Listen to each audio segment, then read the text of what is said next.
कैद्यांमधला एक human experience असा आहे हं.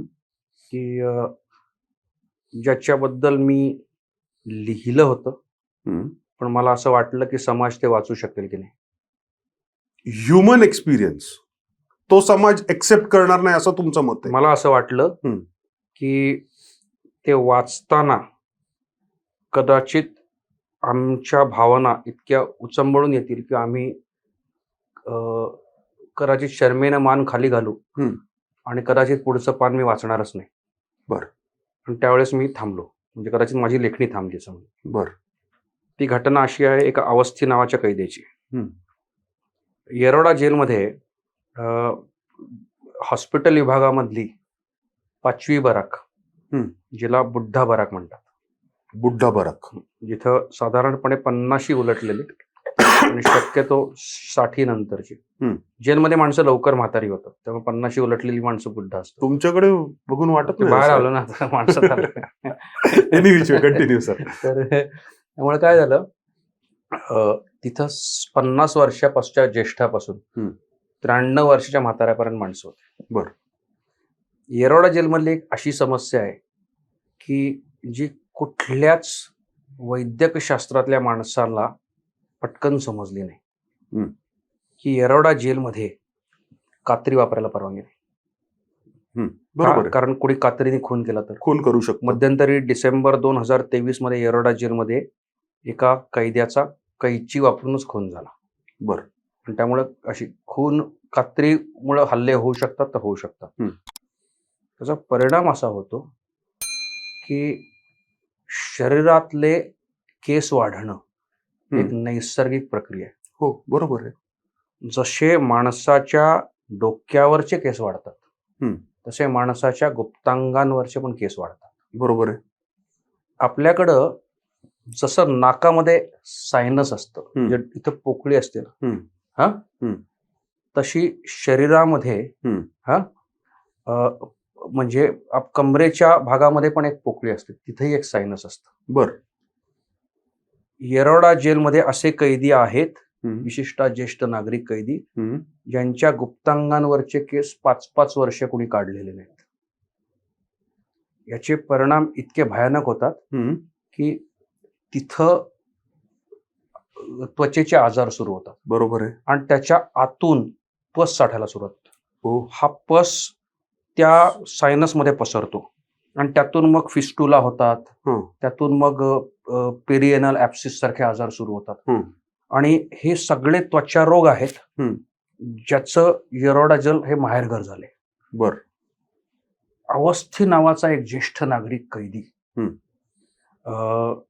येरवडा जेलमधल्या जेलर साहेबांना भेटायला गेला हं. आणि म्हणाला की साहेब, आमच्याकडे एक अशी समस्या आहे हं. की कैद्यांच्या गुप्तांगांवरचे केस नाही काढलेले हं. आणि तुम्ही आम्हाला क्रीम उपलब्ध करून द्या. बरं. आता विचार करा की जेल ह्यांच्यापैकी कोणाकडेच पैसे नाहीत, कारण ज्येष्ठांना कोणी बाहेरनं कोणी मनी ऑर्डर पण पाठवत नाही, म्हाताऱ्यांना काय किंमत नाही. हं. मग यांना एक क्रीम विकत घेण्याचा खर्च 100 रुपये असेल, 90 रुपये नॉर्मल असेल, केसमध्ये. असेल. म्हणले आमच्याकडे असे 30 कैदी आहेत. बघा, विचार करा, या अवस्थीला आपल्या बराकीत असे किती कैदी आहेत ज्यांची ही समस्या आहे ती माहिती होतं. हं. हा हं. त्यातले 93 वर्षाचे एक आजोबा होते, ते बिचारे चालू शकत नव्हते. हं.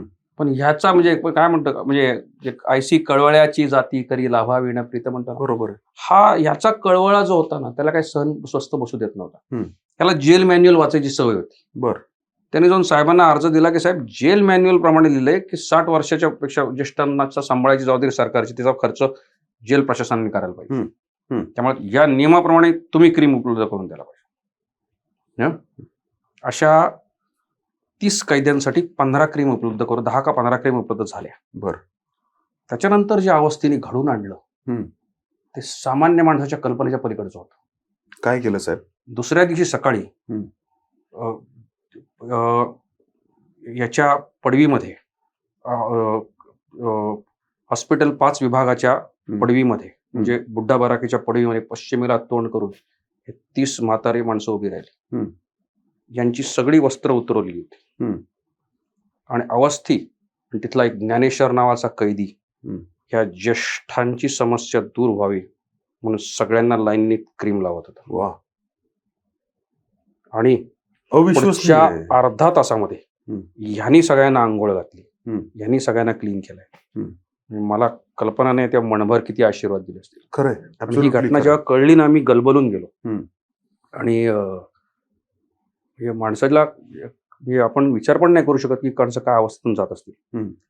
मी अवस्थींना भेटण्यासाठी विशेष परवानगी घेऊन बुड्ढा बाराकेत गेलो. जेलर मला म्हणत होते अत्यंत बदमाश माणूस आहे अवस्थी. का बदमाश आहे? कारण तो प्रत्येक वेळेस जेल मॅन्युअल सांगतो. या बदमाशाला भेटण्यासाठी असे बदमाशातले बदमाश समाजात निर्माण आहेत अशी मी देवाला नेहमी प्रार्थना करीन. असा बदमाश माणूसाला मी भेटण्यासाठी बुड्ढा बाराकेत गेलो. त्याच्या चादरीवर बसलो, त्याला आलिंगन दिलं, त्याला भेटलो. आणि त्या 93 वर्षाच्या म्हाताऱ्यांना पण भेटलो. बर, की ज्यांच्या आयुष्यातली ही समस्या त्यांनी सोडवली. ऍब्सोल्युटली. मला असं वाटतं की तो देव होता. त्यामुळं हे वेगळं एक माणुसकीचं उदाहरण मी पाहिलं. माझी खूप इच्छा होती हे पुस्तकात लिहावं. मला माहित नाही कदाचित जेवढा मनाचा मोठेपणा अवस्थींकडे अवस्थेने होता दाखवला तेवढा माझ्या लेखणीत मोठेपणा नव्हता बहुतेक. त्यामुळे कदाचित ते मी माझी लेखणी थरथरली लिहितात.